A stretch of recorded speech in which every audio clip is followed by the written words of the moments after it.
Ngirit.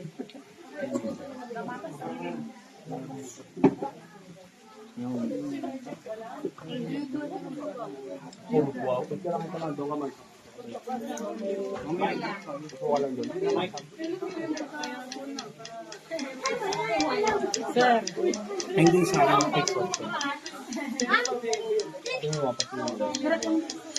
Gasto pa din siya.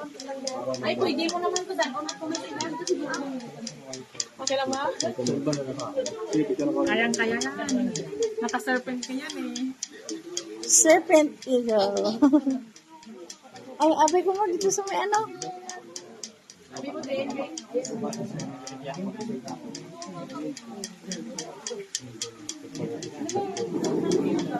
Next thing lang.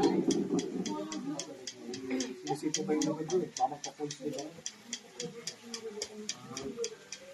Manul ba?